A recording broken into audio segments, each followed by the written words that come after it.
Hello दोस्तों, मैं शुभम गुप्ता स्वागत करता हूँ आप सभी का शुभम गुप्ता क्लासेस पर। कैसे हैं आप सब लोग? मुझे उम्मीद है बायोलॉजी बहुत अच्छे से पढ़ रहे हैं। और हमारी एक बायोमोलिक्यूल्स की प्लेलिस्ट चल रही थी, उसके अंदर हमने अभी तक लिपिड को समझ लिया और कार्बोहाइड्रेट को समझ लिया है। तो चलिए आज हम अपना न्यू लेक्चर शुरू करते हैं। मुझे उम्मीद है आप लोगों ने लेक्चर 1 और लेक्चर 2 वो देख लिया है, लिपिड और कार्बोहाइड्रेट वाला। नहीं देखा अभी तक? प्लीज़ उसको एक बार देख लीजिए, समझ लीजिए, फिर उसके बाद आप लोग आगे कंटिन्यू करेंगे। आप लोगों को बहुत मज़ा आएगा, सीरियसली। आज हम एक नया टॉपिक शुरू करते हैं, वो है हमारा न्यूक्लिक एसिड। और न्यूक्लिक एसिड के अंदर हम समझते हैं कि आखिर किस तरीके से न्यूक्लिक एसिड के कंपोनेंट्स बनते हैं, क्या होता है nucleoside, nucleotide, pentose sugar, nitrogenous base, बहुत कुछ है इसके अंदर। और इतना इंटरेस्टिंग है, बिलीव मी, इतना इंटरेस्टिंग है, बहुत मजा आएगा आप लोगों को ये पूरा टॉपिक पढ़ने में। आप लोग हमारा पढ़ने का तरीका जानते हैं। लेक्चर बेशक आप लोगों को छोटा मिलता हो, लेकिन उसके अंदर कंटेंट बहुत क्लासिक लेवल का होता है, कंटेंट बहुत अच्छा होता है। एक अच्छे एग्जाम्स को टारगेट करके कंटेंट दिया जाता है। क्लियर है? मैं हार्डली आधा पौन घंटे का लेक्चर इसलिए बनाता हूँ ताकि आप लोगों के पास एक कंसेप्ट पहुंच जाए। कंसेप्ट पहुंच के आप लोग खुद से फिर कोई सी भी बुक पढ़ सकते हैं और उसके बाद एमसीक्यू क्वेश्चन लगा सकते हैं। ठीक है?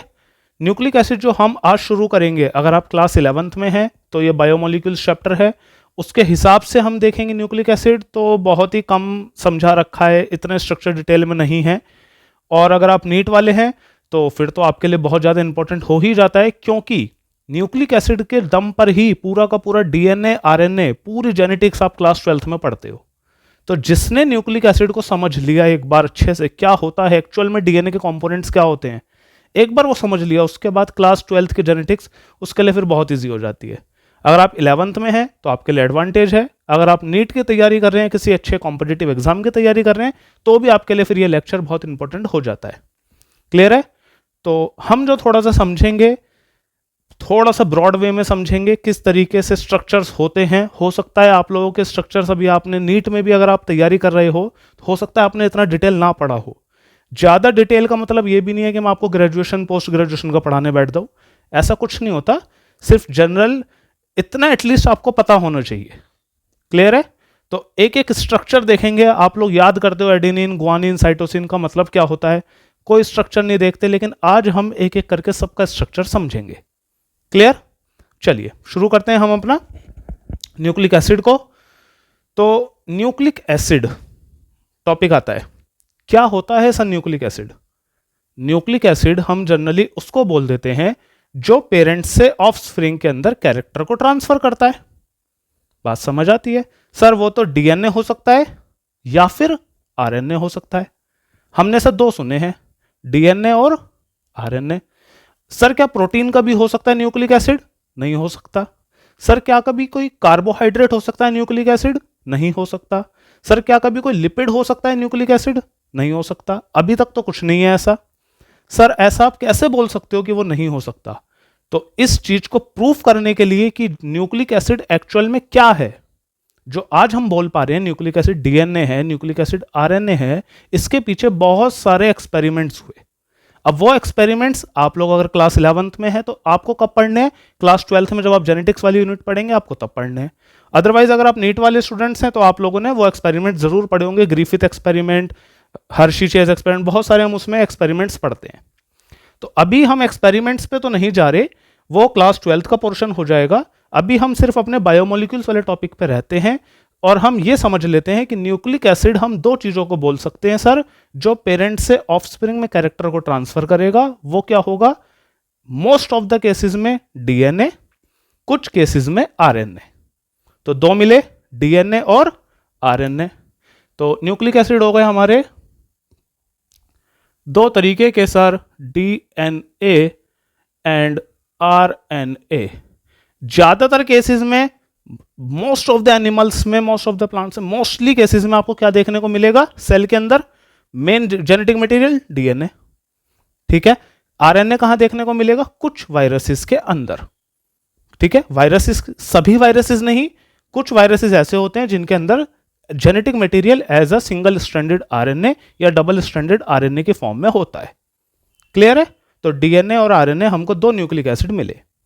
ठीक, अब हमारा क्वेश्चन ये उठता है, हमको जो इस टॉपिक में, इस चैप्टर में पढ़ना है कि सर आपने बोल तो दिया अब ये डीएनए और आरएनए बने किस चीज से हैं, हमको तो ये बताओ। क्योंकि जैसे आप लोगों को याद होगा, लिपिड मैंने आप लोगों को पढ़ाया तो मैंने बताया था लिपिड बनने के लिए दो चीज चाहिए, फैटी एसिड और अल्कोहल का मॉलिक्यूल। इन दो ये हमको मिल जाए, हम इनको मिलाएंगे, हमको लिपिड मिल जाता है। इसी तरीके से अगर मुझे डीएनए बनाना है, अगर मुझे आरएनए बनाना है, तो मेरे को क्या क्या चाहिए कि मेरा डीएनए और आरएनए तैयार हो जाए।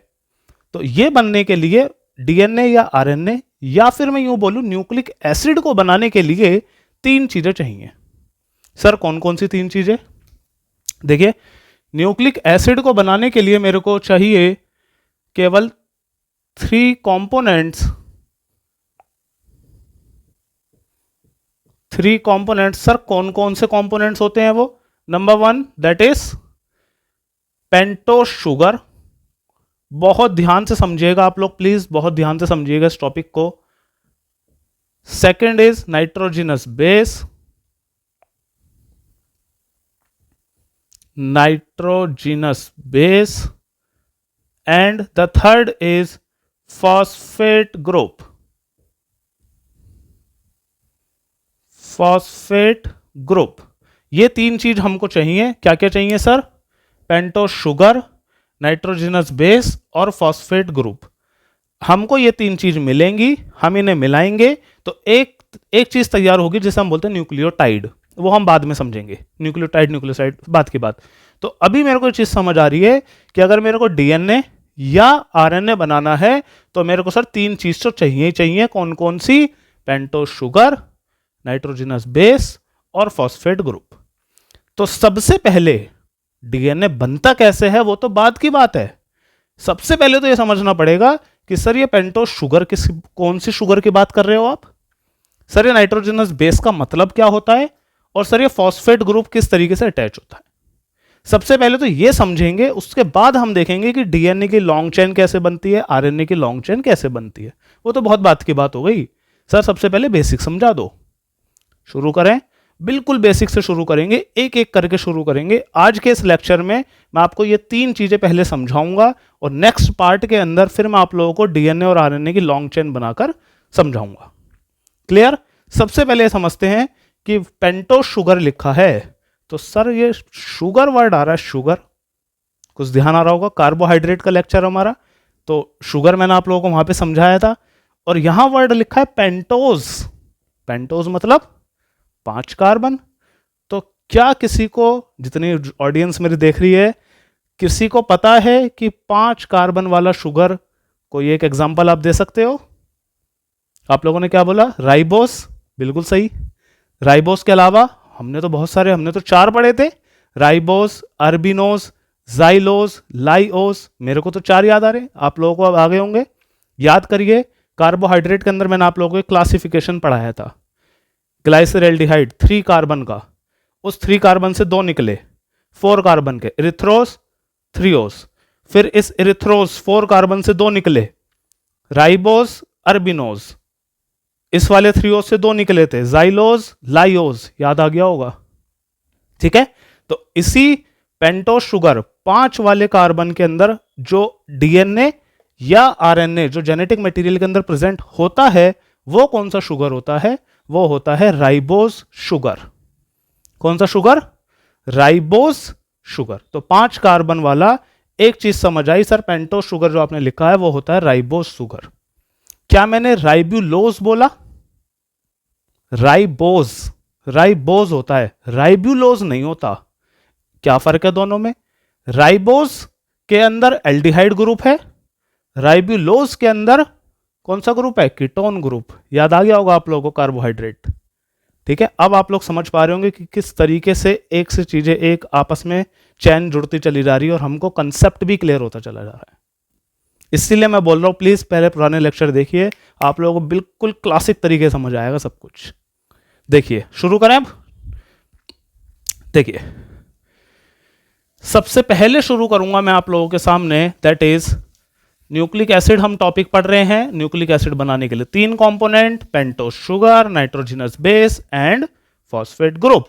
सबसे पहले हमारा आएगा, क्या आ जाएगा sir? That is pentose sugar. Sir कौन सी पेंटोस शुगर प्रेजेंट होती है?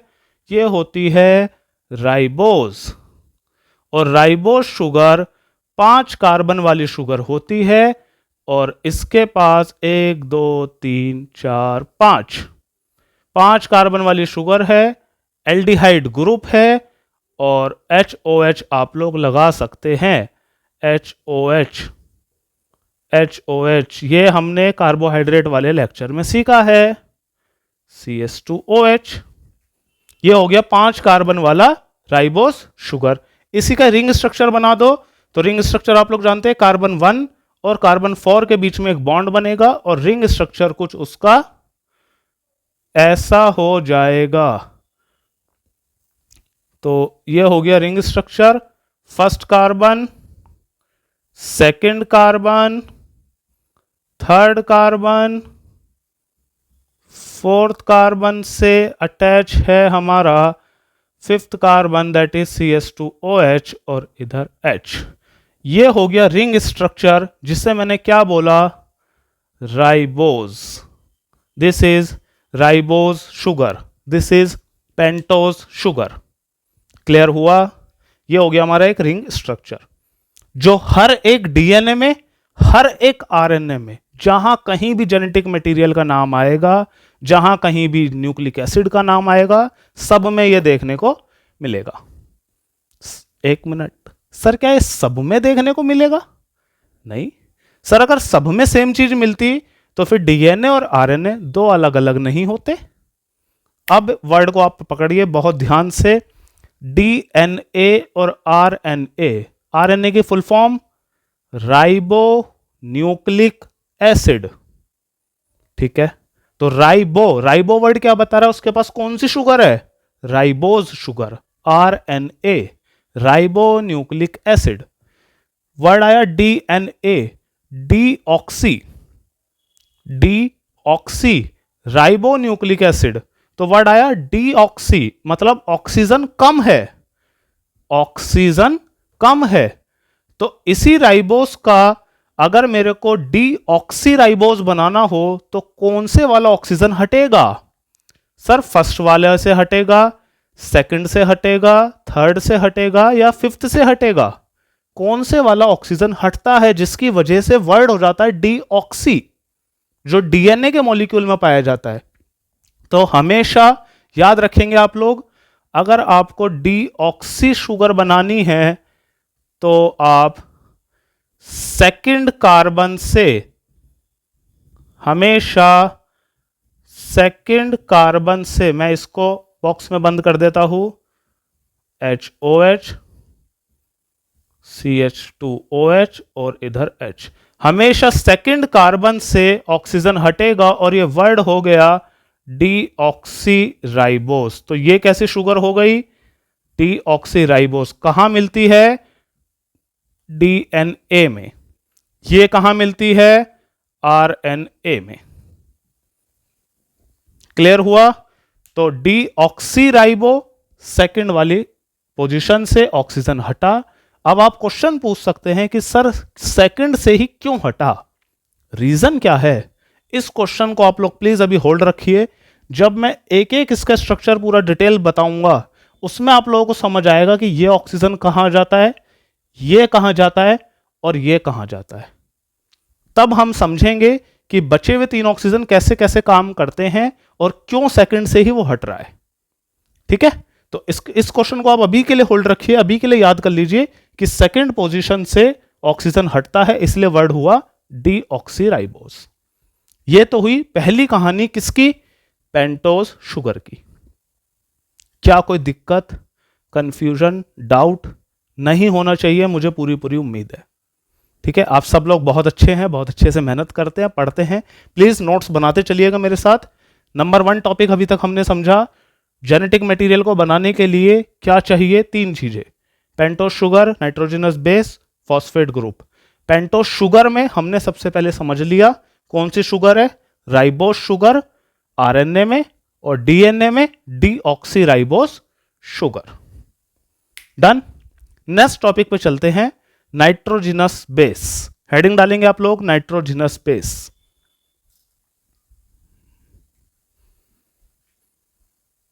चलिए नेक्स्ट टॉपिक हमारा आता है, और बहुत ध्यान से सुनिएगा इस टॉपिक को, बहुत ध्यान से समझिएगा इस टॉपिक को। इतनी कंफ्यूजन करता है, बिलीव मी, बहुत कंफ्यूजन कर देता है ये टॉपिक। आज समझ लीजिए, उसके बाद कुछ भी कैसा भी क्वेश्चन लगाइए, ये प्रॉमिस करता हूँ सारे क्वेश्चन बनेंगे, लेकिन पहले कंसेप्ट देखो। नेक्स्ट टॉपिक, इसको मैं 1 मिनट, इस टॉपिक के अब हम थोड़ा सा डिटेल में अच्छे से जाएंगे, एक एक का स्ट्रक्चर देखेंगे बहुत अच्छे से, फुल डिटेल। देखिए अच्छे से इसको समझने के लिए मेरे को, मैंने लिखा है यहाँ पे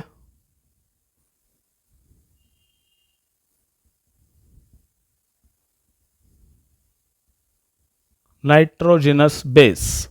सर क्या होता है एक्चुअल में नाइट्रोजनस बेस? ये किस चिड़िया का नाम है नाइट्रोजनस बेस? समझते हैं। नाइट्रोजनस बेस डीएनए और आरएनए के अंदर मिलते हैं, 2 तरीके के होते हैं। ठीक है, आपसे जब भी कोई क्वेश्चन पूछे कि नाइट्रोजनस बेस कितने तरीके के होते हैं, तो आप लोग क्या जवाब देंगे? नाइट्रोजनस बेस 2 तरीके के होते हैं, कभी भी 4 तरीके के मत बोलिएगा। नाइट्रोजनस बेस हमेशा 2 तरीके के होते हैं। सर कौन कौन से होते हैं? ये होते हैं प्यूरिन्स, मेरे साथ साथ नोट्स बनाते चलिएगा, प्यूरिन्स, और एक होते हैं पायरिमिडीन्स। तो नाइट्रोजनस बेस 2 तरीके के होते हैं, प्यूरिन्स और पायरिमिडीन्स। सर प्यूरिन्स क्या होते हैं और सर पायरिमिडीन्स क्या होते हैं? सबसे पहले प्यूरिन्स की कहानी सुनिए। सर प्यूरिन्स होते हैं double 9 member double ring structure, 9 member double ring structure. इसका क्या मतलब? इसका मतलब डबल रिंग स्ट्रक्चर है जो कि 9 मेंबर है। ये हो गया आपका एक double ring structure, 9 member ring, 1 2 3 4 5 6 7 8 9। Clear है? ये कुछ इस तरीके से यहां पे ये प्रेजेंट रहता है। ठीक, उसके बाद एक इसके यहां पे रहता है। उसके बाद इसके पास होते हैं nitrogen. It contains nitrogen at, इसके पास नाइट्रोजन होते हैं कौन कौन सी पोजीशन पे? First position, third position, 7th position and 9th position at 1 3 7 9। It contains nitrogen at 1 3 7 9 position. बात समझ आती है? It present in both, it present in both DNA and RNA. DNA और आरएनए दोनों में ये प्रेजेंट होता है क्या? प्यूरिन्स। बात क्लियर हुई? तो प्यूरिन्स में 9 member double ring structure, nitrogen होगा कौन कौन से पोजीशन पे? 1 3 7 9 1 3 7 9। ये याद कर लीजिए, 1 3 7 9 1 3 7 9, उंगलियों पे याद हो जाएगा आपको। डबल रिंग स्ट्रक्चर बनाएंगे, 1 3 7 9 पोजीशन पे नाइट्रोजन लिखेंगे। अभी सब डिटेल लिखेंगे एक एक करके। डीएनए और आरएनए दोनों में प्रेजेंट होता है। ठीक, सर प्यूरिन्स कितने टाइप के होते हैं? अब प्यूरिन्स होते हैं हमारे 2 टाइप के। एक होता है एडेनिन और एक होता है गुआनिन। एक होता है एडेनिन, एक होता है गुआनिन। तो इसका मतलब यह हो गया कि एडेनिन का जब हम स्ट्रक्चर बनाएंगे उसके अंदर क्या देखने को मिलेगा? 9 मेंबर डबल रिंग स्ट्रक्चर, और उसके 1 3 7 9 पोजीशन पे नाइट्रोजन होगा। बिल्कुल सेम जब हम गुआनिन बनाएंगे, 9 member double ring structure, 1 3 7 9 position पे नाइट्रोजन होगा।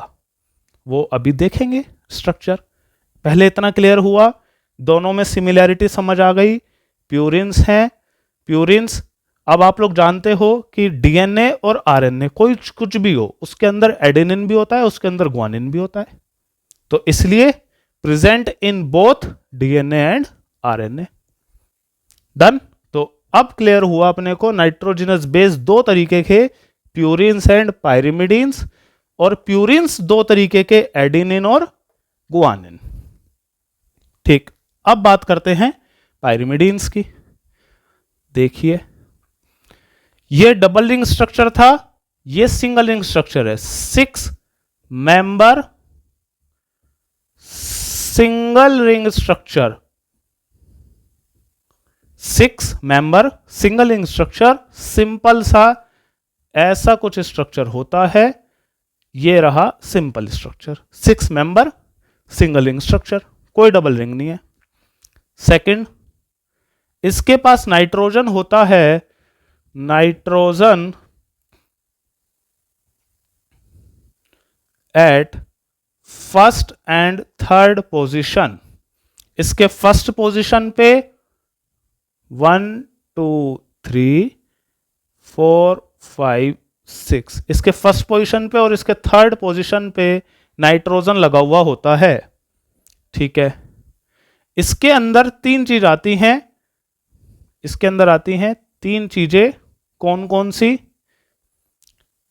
Cytosine, uracil and thymine. तीन चीज आई। तो पायरिमिडीन्स तीन तरीके के हुए, cytosine, uracil, thymine. Cytosine DNA RNA दोनों में होता है, थाइमिन सिर्फ डीएनए में होता है, यूरेसिल सिर्फ आरएनए में होता है, वो डीएनए में नहीं मिलता। तो इस तरीके से जो हमने यह स्टेटमेंट लिखा था, बहुत प्रेजेंट इन डीएनए आरएनए, लेकिन पायरिमिडीन्स में ऐसा नहीं हो सकता। पायरिमिडीन्स के अंदर जो थाइमिन है वो डीएनए में मिलेगा, सिर्फ और सिर्फ डीएनए में मिलेगा, और जो यूरेसिल है वो सिर्फ और सिर्फ आरएनए में मिलेगा। क्लियर हुआ इतना?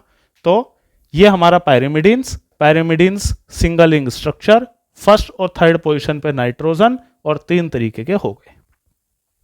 ये क्लासिफिकेशन आपको याद होना चाहिए। This is the nitrogenous base. तो नाइट्रोजनस बेस दो तरीके के, मेरे साथ रिवाइज करिए, प्यूरिन्स एंड पायरिमिडीन्स। सभी purines double member ring structure, 4 जगह नाइट्रोजन, 1 3 7 9, दो तरीके के होते हैं, एडेनिन और guanine. Pyrimidines single ring structure, first and third position पे नाइट्रोजन, और तीन तरीके के होते हैं, साइटोसिन, थाइमिन, यूरेसिल। याद हो गया? अब हम एक एक करके प्यूरिन्स में एडेनिन का स्ट्रक्चर और गुआनिन का स्ट्रक्चर, साइटोसिन, अब हम एक एक करके सभी के स्ट्रक्चर को समझेंगे, और स्ट्रक्चर हमारे दिमाग में बिल्कुल क्लियर होना चाहिए। ठीक है? मैं जानता हूं कि आप लोगों की क्लास 11th में स्ट्रक्चर इतने ज़्यादा इंपॉर्टेंट आप नहीं समझते, आप सोचते हो क्यों पढ़ें सर, हो जाएगा काम। लेकिन एक बार स्ट्रक्चर पढ़ के देखिए, फिर उसके बाद क्वेश्चन करके तो देखिए, और फिर बताइएगा कि कौन सा क्वेश्चन सॉल्व नहीं हो रहा। सब कुछ बनेगा, सब कुछ। क्लियर है? तो चलिए एक एक करके स्ट्रक्चर बनाते हैं।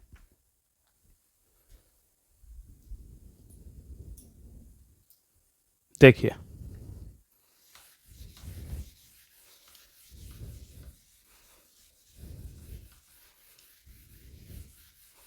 अब हम आते हैं प्यूरिन्स के अंदर, और इस प्यूरिन्स में हम सबसे पहले समझेंगे एडेनिन को। ठीक है? हेडिंग डालेंगे आप लोग प्यूरिन्स, और इस प्यूरिन्स, अभी टॉपिक यही चल रहा है नाइट्रोजनस बेस, इसके अंदर अब हम डिटेलिंग में जा रहे हैं। हेडिंग सबसे पहले आप लोग डालेंगे प्यूरिन्स, और इसके अंदर सबसे पहले हम पढ़ेंगे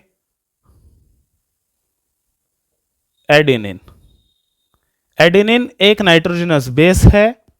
कैसा होता है सर इसका स्ट्रक्चर? सबसे पहले स्ट्रक्चर इसका होता है कुछ double member ring structure, 9 member ring, ये रहा 9 मेंबर रिंग स्ट्रक्चर। सर और क्या पढ़ा था? इसके फर्स्ट पोजीशन पे नाइट्रोजन है, इसके 3rd पोजीशन पे नाइट्रोजन है, इसके 7th पोजीशन पे नाइट्रोजन है और इसके 9th पोजीशन पे नाइट्रोजन है। तो 1 3 7 9, 1 2 3 4 5 6 7 8 9। तो 1 3 7 9 पोजीशन। आप लोगों को एटलीस्ट इतना तो याद हो गया होगा, 9 मेंबर डबलिंग स्ट्रक्चर 1 3 7 9 1 3 7 9। ठीक है, ये हो गया इतना। याद आपको करना नहीं पड़ेगा, बस ध्यान से देखते चलिए। 1 3 7 9 इसके 6th पोजीशन पे होता है अमीनो ग्रुप NH2 ग्रुप, और बाकी फिर इसकी बैलेंसिंग पूरी कर दीजिए। ये ऐसे, इसके 2nd और 3rd पोजीशन के बीच में एक बॉन्ड होता है ऐसे, और ये ऐसे, और ये ऐसे। This is the structure of adenine. 1 3 7 9 position पे नाइट्रोजन लग रहा है, 6th पोजीशन पे अमीनो ग्रुप लग रहा है, और बाकी फिर मैंने सिर्फ डबल बॉन्ड स्ट्रक्चर पूरा कर दिया। This is the structure of adenine. बहुत सिंपल सा है, कुछ याद करने का है ही नहीं। ठीक है, देखिए तो ये हो गया इसका स्ट्रक्चर ऑफ एडेनिन। ये देख रहे हो NH, H ये जो देख रहे हो, ये H ही, ये वाला जो 9th पोजीशन वाला NH है, ये ही हमेशा जाके जुड़ेगा पेंटोस शुगर से। बात करूंगा बाद में। मैंने कहीं और पे NH नहीं लिखा, यहां पे लिखा है NH। ये NH ही है जो वहां जाके लास्ट में जाके जुड़ेगा। फुल जब स्ट्रक्चर से आप एक बार समझ लो, सब कुछ गोली की तरह बिल्कुल साफ क्लियर हो जाएगा। ठीक है, देखो इसका केमिकल स्ट्रक्चर होगा, क्या होगा? Chemically it is called, chemically adenine is called 6 amino purine. आप लोगों को अगर स्ट्रक्चर याद रखना है तो बस आप ये याद रखिए, इसका केमिकल स्ट्रक्चर का नाम 6 अमीनो प्यूरिन। 6th पोजीशन पे अमीनो ग्रुप लगा हुआ है और बाकी स्ट्रक्चर पूरा कैसा है? प्यूरिन जैसा। सो 6 amino purine, this is the structure of adenine. Please copy में बनाइए। ठीक है, हो गया। अब हम नेक्स्ट स्ट्रक्चर देखते हैं। Next structure is guanine. Next structure is guanine. मैं भी बिल्कुल आप लोगों के साथ साथ बना रहा हूं और आप भी मेरे साथ साथ बनाइए, बताइए, खुद से सोचिए। गुआनिन क्या है? एक प्यूरिन। गुआनिन अगर एक प्यूरिन है, देखिए गुआनिन, गुआनिन एक प्यूरिन है, तो प्यूरिन है तो सर इतना तो पूरा पूरा अच्छे से कुछ ना आए, समझ आए ना आए, इतना तो आ ही गया कि डबल 9 मेंबर रिंग स्ट्रक्चर है। ठीक है, इसके 1st और 3rd पोजीशन पे से नाइट्रोजन लगा दो, 1 3 7 9। इतना तो समझ आ ही गया होगा, मुझे लगता है इतना तो रटना नहीं पड़ रहा होगा। 1 3 7 9 1 3 7 9 हो गया सर। अब आगे का खेल। इसके 2 अमीनो 6 ऑक्सो प्यूरिन, इसका नाम क्या होता है? ये हो गया आपका स्ट्रक्चर किसका? गुआनिन का। क्या स्ट्रक्चर हुआ? 2 अमीनो 2nd पोजीशन पे अमीनो ग्रुप है, 2 अमीनो 6 ऑक्सो 6 पोजीशन पे ऑक्सो ग्रुप कीटोन ग्रुप है, और बाकी सब प्यूरिन हो गया। तो इसका केमिकल नेम क्या हो गया आपका?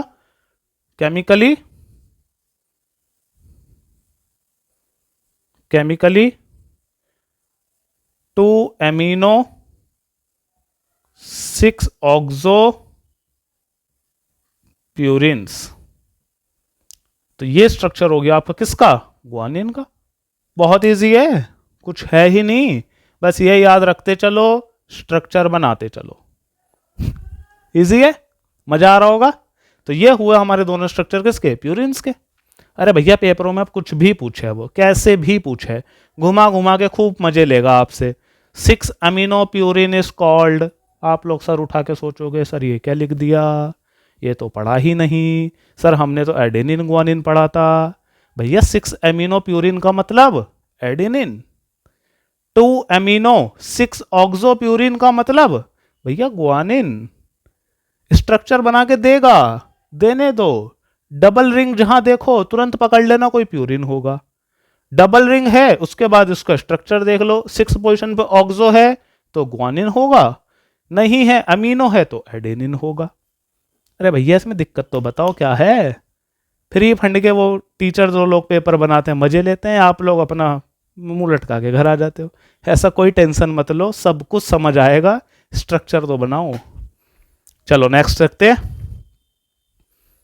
शुरू करें। क्लियर हो गया होगा। चलिए प्यूरिन्स के बाद अगले आगे बढ़ते हैं हम पायरिमिडीन्स पे।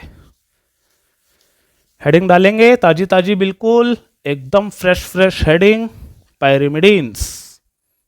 चलिए 1 मिनट में जरा मार्कर चेंज कर लूं, देखते हैं ये कैसा है। दैट इज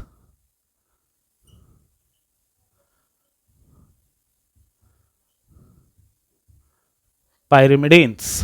ठीक, देखिए पायरिमिडीन्स में सबसे पहले साइटोसिन लिखिए भैया,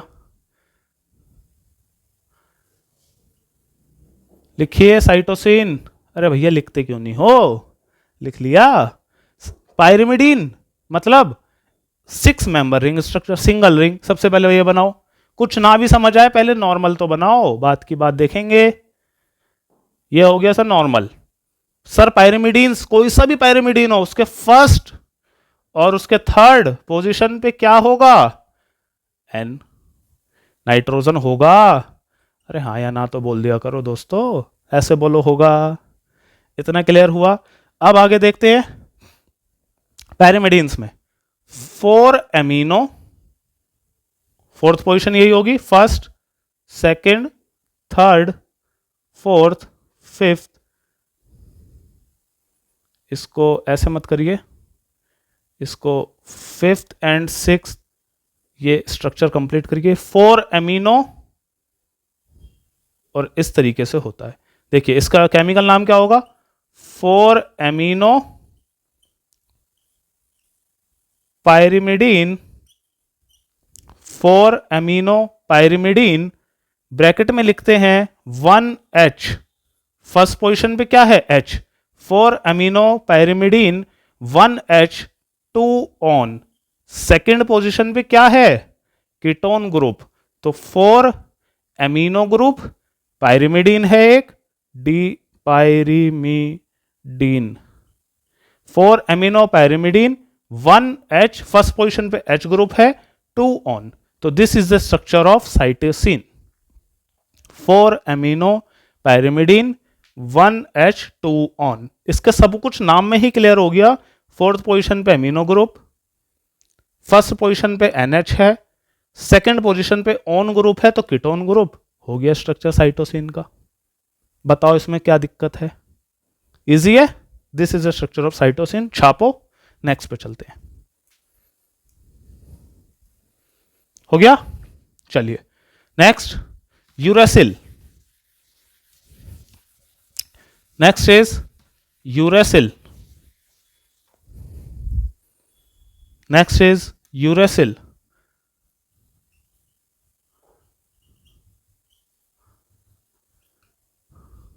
नेक्स्ट इज यूरेसिल। देखिए पायरिमिडीन है एक, पायरिमिडीन है तो कुछ इस तरीके से होगा। इसके फर्स्ट पोजीशन पे NH, इसके थर्ड पोजीशन पे भी NH, इसके फोर्थ और इसके सेकंड पोजीशन पे होता है कुछ इस तरीके से 2 ऑक्सी ग्रुप। देखो क्या होगा नाम, 2 4 पायरिमिडीन, 2 4 2 4 पायरिमिडीन, ब्रैकेट में 1H, फर्स्ट पोजीशन पे H ग्रुप है,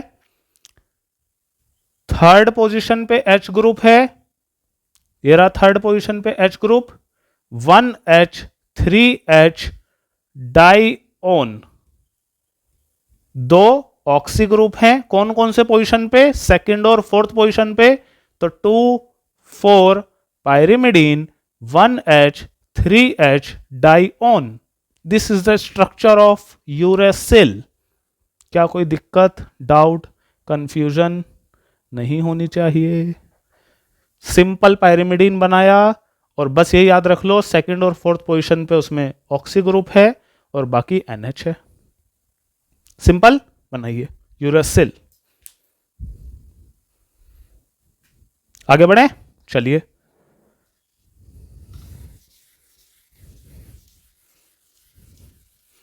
यूरेसिल के बाद thymine, the last is thymine. देखिए, सबसे पहले पायरिमिडीन का एक structure, 6 member ring structure. Sir first और थर्ड पोजीशन पे नाइट्रोजन लगाइए और नाइट्रोजन के साथ NH लगाइए, ठीक है। सर सेकंड पोजीशन पे ऑक्सी लगाइए, फोर्थ पोजीशन पे O लगाइए और इसके फिफ्थ पोजीशन पे भी क्या लगाइए, methyl group CS3। This is the structure of thymine. तो क्या हुआ, 5 methyl 2,4 pyrimidine, 5 methyl 2,4 pyrimidine, 1H, 3H dione. Second और फोर्थ पोजीशन पे ऑक्सी ग्रुप, सेकंड और फोर्थ पोजीशन पे ऑक्सी ग्रुप, फर्स्ट और थर्ड पोजीशन पे H ग्रुप और फिफ्थ पोजीशन पे क्या अटैच है, एक मिथाइल ग्रुप। तो this is the structure of thymine. क्या आप लोगों को कुछ ऐसा लग रहा है, अगर मैं इस मिथाइल को हटा दूं CS3 को, बाकी का स्ट्रक्चर तो यूरेसिल जैसा ही है, तो इसको मैं ये बोल सकता हूं कि थाइमिन के अंदर सिर्फ CS3 तो अटैच है, बाकी सब यूरेसिल जैसा है। तो इसलिए थाइमिन को बोला जाता है मिथाइलेटेड फॉर्म ऑफ यूरेसिल। क्या बोलते हैं, methylated form of uracil. Uracil के ऊपर आप CS3 को अटैच कर दीजिए, मिथाइलेशन कर दीजिए, तो क्या बन जाएगा, थाइमिन। यूरेसिल कहां प्रेजेंट होता है, RNA में। थाइमिन कहां प्रेजेंट होता है, DNA में। तो इसलिए एक दूसरे के ये क्या है, एक दूसरे से अपोजिट यूज हो सकते हैं। DNA में थाइमिन देखने को मिलता है, यूरेसिल नहीं मिलता। फर्क क्या है दोनों में, सिर्फ और सिर्फ CS3 ग्रुप का। क्लियर हो गया। तो DNA में CS3 थाइमिन है तो CS3 ग्रुप अटैच होगा, RNA में यूरेसिल है तो CS3 हटा दो, यूरेसिल बन गया। तो ये इसका नाम दूसरा मैं लिख सकता हूं, मिथाइलेशन ऑफ, या फिर methylated form of uracil. Methylated form of uracil. Uracil का अगर मैं मिथाइलेटेड फॉर्म बनाऊं तो क्या बन जाएगा मेरे पास, thymine. It is present only in DNA और uracil present only in RNA। तो यहां हमारा टॉपिक खत्म होता है। एक बार पहले आप इसका स्ट्रक्चर बना लीजिए, स्क्रीनशॉट ले लीजिए। उसके बाद हमारा यहां टॉपिक खत्म होता है नाइट्रोजिनस बेस। पूरा अच्छे से क्लियर हुआ। क्विक रिवाइज करें। सर आज के लेक्चर में आपने 3 चीज बताई। DNA या RNA को बनाना है, 3 चीज चाहिए। पेंटोस शुगर, समझा। पेंटोस शुगर कौन से वाला, राइबोज शुगर, मतलब एल्डिहाइड ग्रुप वाला शुगर चाहिए मेरे को, कीटोन वाला नहीं। एल्डिहाइड ग्रुप वाला राइबोज शुगर RNA में। DNA में डीऑक्सी, डीऑक्सी मतलब सेकंड पोजीशन से ऑक्सीजन हटा दो, पेंटोस शुगर खत्म। Second nitrogenous base. Nitrogenous base 2 तरीके के, प्यूरिन्स एंड पायरिमिडीन्स। प्यूरिन्स 2 तरीके के, एडेनिन और guanine. 9 member double ring structure, 1379, 4 जगह नाइट्रोजन, बाकी सब आप बना लोगे। पायरिमिडीन्स 3 तरीके के, cytosine, thymine, uracil. 6 member single ring structure और तीनों के स्ट्रक्चर आपके सामने ये रहे। डन। ये हो गया हमारा नाइट्रोजनस बेस। थर्ड पार्ट मैंने आपसे क्या बोला था, फॉस्फेट ग्रुप। तो DNA या RNA को बनाने के लिए एक बार इसको देख लीजिए, रब कर दूं, चलिए। तो DNA या RNA को बनाने के लिए थर्ड चीज मुझे क्या चाहिए, नाइट्रोजनस बेस भी हो गया मेरे पास, and third is phosphate group.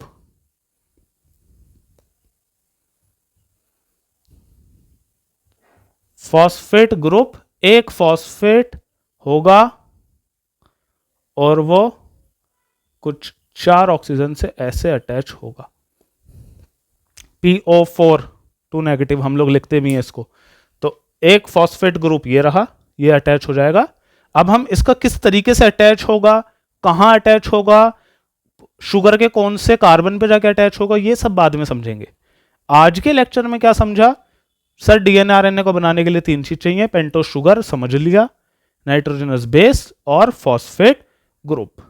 ये 3 चीज दे दीजिए, मैं डीएनए आरएनए बना के आपको दे दूंगा। ठीक है, चलिए फिर नेक्स्ट लेक्चर में हम लोग मिलते हैं।